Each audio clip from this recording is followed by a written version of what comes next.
I'm Pastor Erinn Harris, and this video is about how to live below your means. In this video, you'll learn everything that you need to know about living below your means. And if you watch until the end, then you'll have a bulletproof plan on how to be financially successful. As the old saying goes, the quickest way to double your money is to fold it and put it in your pocket, which is just a proverb that we can take about not overspending. Warren Buffett says, do not save what is left over after spending, but instead spend what is left over after saving, which means we have to have our priorities right when it comes to our spending and our saving habits. What most people do is they go out and they spend money, and then at the end of the month, they wonder why they do not have any money left saved in their bank account. When in reality, you have people who are successful with money, and what they're doing is they're going and they're saving and investing, and then they're spending the money that they have left over. And that's where we want to get you in this video today, to not just look at spending and then see what you have left over in your bank account, but instead to be proactive with your finances so that you can have money to save and invest and live in financial freedom. So let's dive in by starting off with the obvious question of what does it mean to live below your means? Before we get to that, let's talk about living above your means. What a lot of people do is they live above their means, meaning that they are actually spending more money than they are bringing in. That means their money that is going out is more than their money that is coming in. And that's what a lot of Americans do, because a lot of people are plagued by debt. So if you have to use your credit card at the end of the month, or you have to take out additional loans or payday advances, then that means that you are living above your means, meaning that your lifestyle is more expensive than your income. And you never want to be in a position where you're living above your means, because it may look good and fancy and nice and feel good in the moment, but there will come a time when you have to pay those credit cards back, or you have to pay that money back, and you will find yourself overwhelmed by debt. So we know that some people live above their means, but most people live at their means. Living at your means that you're living paycheck to paycheck. And there are studies that show almost 70% of Americans live paycheck to paycheck, meaning they do not have enough money in their bank account to cover their bills for the next 2 or 3 months if they were to lose their job or if anything were to happen. The problem with living at your means is you can't save and invest as you would want to. You can't flourish financially as much as you would like to. And then if you ever reach a financial emergency, which most people in our lifetimes will face several emergencies, and when you do face that emergency, if you're living at your means, then that means you do not have enough money to cover those additional expenses. Have you ever had a car go out, or something go wrong in a home, or something break, or someone get sick or get laid off from a job, and then you're pulling out your hair not knowing what to do, and you're stressed and worried about finances and how you're gonna make it? A lot of times people feel that because they're living at their means. But there is a better way, and the better way is to live below your means. Living below your means that you are not spending as much money as you could. It means you have money at the end of the month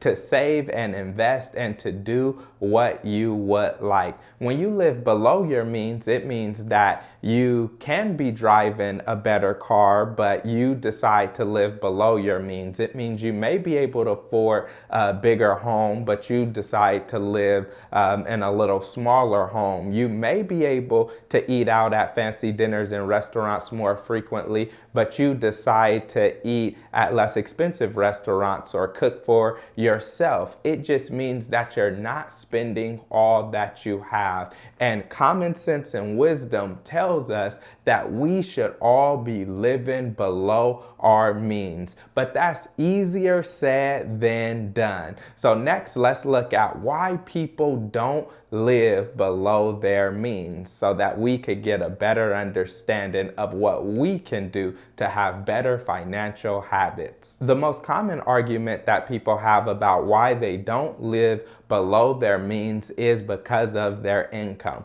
They say they do not make enough money. Now, if you're making under $30,000, $40,000, $50,000 a year, then it's going to be more challenging for you to live below your means, especially if you live in places that are really expensive like New York or California where I live. So I completely understand that. So if you're in that boat, then I would encourage you to go and try to find a way where you can gain more skills so that you can increase your income.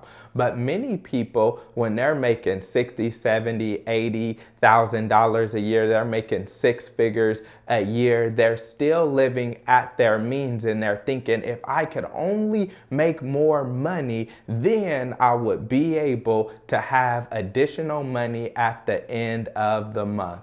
But that's a false narrative, and really we have to learn how to be faithful or good stewards with the income that we have right now. So most people feel like, oh, I can't live below my means because I'm not making enough.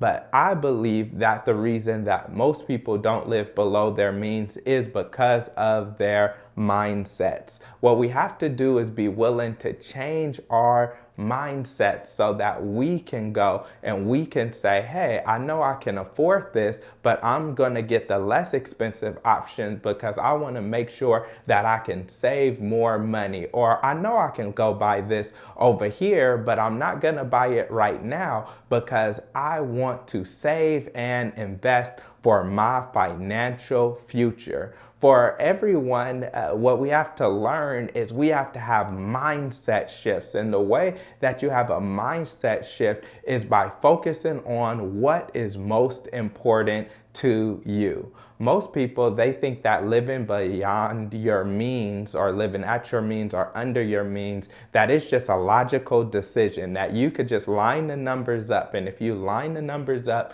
then you can go and make a good decision. But oftentimes it is not about your logic. It is not about your mindset, but instead it is just about your emotions. Some people, their financial decisions, many of our financial decisions are based on our emotions, and we make emotional decisions. We feel like, oh, I deserve this, or I've been working hard, so I have to reward myself with this, or, ooh, I really like this other things. And it makes us start making bad financial decisions. And so most of our financial decisions are influenced by our background and experiences, how we grew up, the neighborhood we lived in, the family we grew up with, and the friends that we even have today, and the decisions that they're making. And so we don't realize how much our previous experiences and current experiences and what's going on around us is influencing us and impacting us. And there used to be a saying where people would say, oh, you're trying to keep up with the Joneses. And keeping up with the Joneses was just keeping up with your neighbors up the street or across the street and trying to make sure you had what they had. But today it's not even keeping up with the Joneses, it's keeping up with the Kardashians, because now we're on social media and we're trying to keep up with all these social media influencers and what they have and what they're doing.